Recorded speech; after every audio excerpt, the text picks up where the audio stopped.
Hi hello నమస్తే. నాకు ఇది చాలా సర్ప్రైజింగ్ న్యూస్ ఒకటి చూశాను. బహుశా సమ్‌వాట్ ఎందుకో మరి నేను దీన్ని ఐడెంటిఫై చేయలేకపోయాను. ఇది ఓల్డ్ న్యూస్ లాగా ఉంది. 1 ఆర్ 2 డేస్ నుంచి ఇది రన్ అవుతున్నట్టుంది. నేనైతే ఇప్పుడే చూశాను ఇది.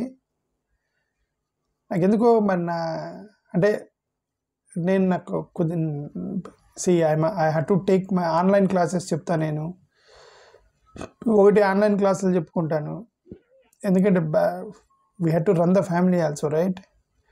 అండ్ కొద్దిగా నేషనల్ న్యూస్ చూస్తూ ఉంటాను. బట్ సమ్వాట్ ఎందుకో ఈ న్యూస్ మిస్ అయ్యా నేను. 15 సంవత్సరాల దళిత అమ్మాయిని 13 మంది రిపీటెడ్గా అత్యాచారం చేశారట సత్యసాయి జిల్లాలో. వీళ్ళు అమరావతి అని ఒక మాయలో పెట్టేసి మనల్ని అమరావతిలో మమ్మల్ని అదంటారు ఇదంటారా అని చెప్పేసి టీవీ ఛానల్ మొత్తం కూడా మన కళ్ళు కంతలు మొత్తం కప్పిపెట్టారు. టెక్నికల్గా ఒక మాట అడుగుతున్నా నేను, మీడియా ఛానల్స్ని అడుగుతున్నా టెక్నికల్గా ఒక మాట. Which is the strongest case? Kommineni Srinivasa Rao గారు ఒక అనలిస్ట్, కృష్ణమరాజు గారు అమరావతి మీద అన్న కేసు స్ట్రాంగ్గా, 15 సంవత్సరాల అమ్మాయిని 13 మంది కలిసి రిపీటెడ్గా అత్యాచారం చేస్తున్నారట ఒక దళిత అమ్మాయిని సత్యసాయి జిల్లాలో. ఏది స్ట్రాంగ్ కేసు, ఏది అన్యాయం, ఏది అక్రమం? దేని మీద మీ మీడియా ఛానల్స్ ఫోకస్ పెట్టాలి నేను ఒకటి అడుగుతున్న. Telugu news channels right. ఇది భయంకరమైన అన్యాయమైనటువంటి కేసు కదా ఇది. సరే పోనీ నాకు డౌట్ వచ్చి అంత కుర్ర పిల్లలేమో, ఈ అమ్మాయి 15 సంవత్సరాలంటే ఏ కాలేజీ పిల్లలో, ఆ అమ్మాయి వయసులో ఉన్న వాళ్ళు ఆ అమ్మాయిని ఏమన్నా అత్యాచారం చేస్తున్నారేమో అని నాకు లోపలికి వెళ్ళి చూస్తే సో సర్ప్రైజ్డ్. ఏజెస్ చూస్తే ఎవరిని అరెస్ట్ చేసిన వాళ్ళు ఏజ్ ఇక చదువుతున్నా చూడండి. బూడిద రాజేష్ 34 సంవత్సరాలట, అమ్మాయికి ఎన్ని 15 సంవత్సరాలు. బూడిద రాజేష్ అంట 34 సంవత్సరాలట. బి సోనప్ అంట 46 సంవత్సరాలట. 46 సంవత్సరాలు 15 సంవత్సరాల అమ్మాయిని బంధించి రిపీటెడ్గా రేప్ చేస్తారా? టి హేమంత్ 26 అట. సిబి కార్తిక్ 18 సంవత్సరాలు అంటే ఈ పిల్లోడు ఈడోడు. ఏ ముక్తకండ 23, B Rajendra 29 and 1 minor boy కూడా ఉన్నాడట. ఒక మైనర్ బాయ్ కూడా ఉన్నాడట.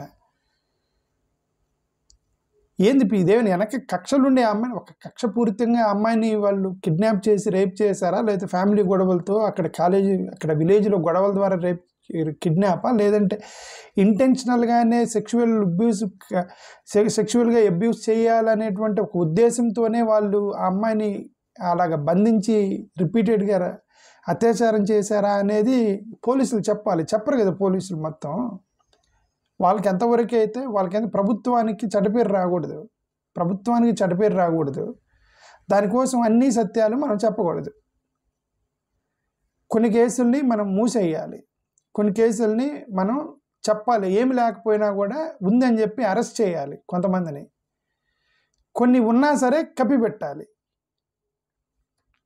I'm requesting the police department of Andhra Pradesh, what is the motive behind this 13-year-old Dalit girl who was kept in a room for days and they're sexually abusing her for many days at repeated sexual assault by 46 years old man.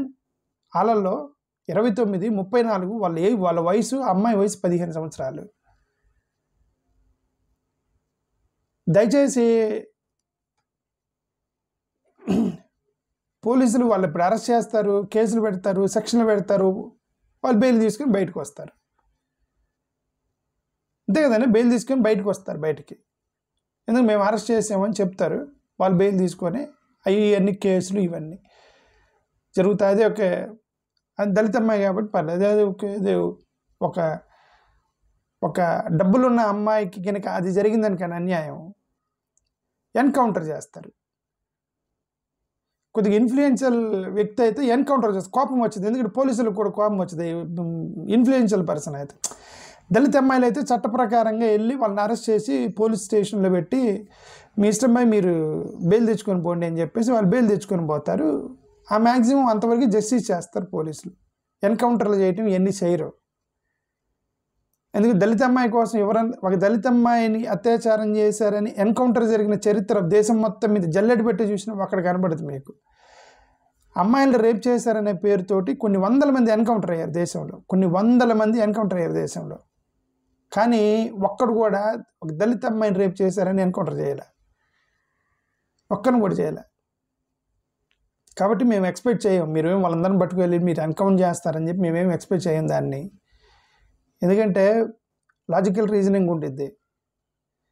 అయితే ఏమొచ్చింది, మేఘాలు వచ్చినప్పుడు వర్షం పడిద్దా లేదా, చెట్టు కింద ఉంటే ఆకులు పైన పడతాయా లేవా, అట్లాగే విక్టిమ్ ఎవరు అనే దాన్ని బట్టి రియాక్షన్ ఎలా ఉండిద్ది అనేది లాజికల్ రీజనింగ్ అందరికీ తెలుసు.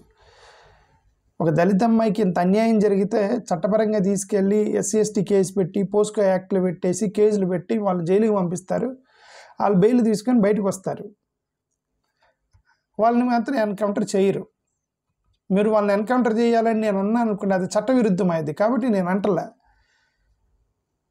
ఎన్కౌంటర్ చేయండి అని ఎవరు అనకుండా మీరు చాలామందిని ఎన్కౌంటర్ చేశారు కదా, వీళ్ళని చేయరు మీరు. ఇప్పుడు నార్త్ ఇండియాలో ఇట్లాంటి జనరల్గా ఇట్లాంటి కేసులు I have seen many in north India, especially Uttar Pradesh లాంటి రాష్ట్రంలో నేను చాలా కేసులు చూసాను ఇలాంటి. ఇప్పుడు ఇదంతా ఎందుకు, ఉన్నావో కేసు ఉంది, ఉన్నావో కేసు ఉంది కదా ఉత్తరప్రదేశ్లో, పెద్ద sensational case Unnao case. She is not minor women but 23-24 married women.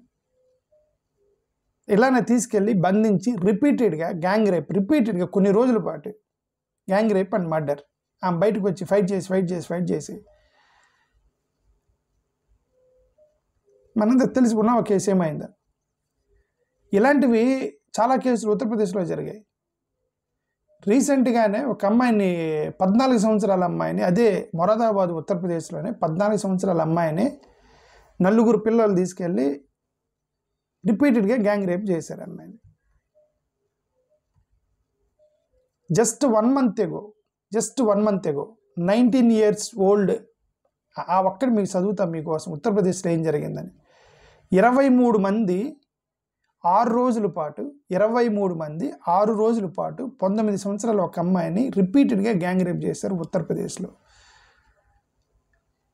ఒకడు తీసుకెళ్ళాడు ఫస్ట్, వాడు వాళ్ళ ఫ్రెండ్తో బట్టి గ్యాంగ్ రేప్ చేశారు. ఆ అమ్మాయి బయటకు వచ్చేటప్పుడు వాడి ఫ్రెండ్ నేను ఇంటి దగ్గర డ్రాప్ చేస్తానని వాడు తీసుకెళ్ళాడు ఇంకో దగ్గరికి. వాడి దారిలో మళ్ళీ ఇంకోసారి రేప్ చేశాడు అమ్మాయిని. ఇంకొకడు అమ్మాయి నీ ఇంటికి వెళ్తే మీ అమ్మ నాన్నలు తిడతారు అని చెప్పేసి వాడు హోటల్కి తీసుకెళ్ళి ట్రీట్మెంట్ ఇప్పించి ఆ అమ్మాయి కొద్ది గ్యాప్, కంటిన్యూస్గా 23 మంది గ్యాంగ్ రేప్ చేస్తే అమ్మాయి చనిపోయింది. కాబట్టి కొద్దిగా గ్యాప్ ఇచ్చి నెక్స్ట్ డే మార్నింగ్ ఒక 3 వెళ్ళి మళ్ళీ గ్యాంగ్ రేప్ చేశారు అమ్మాయిని.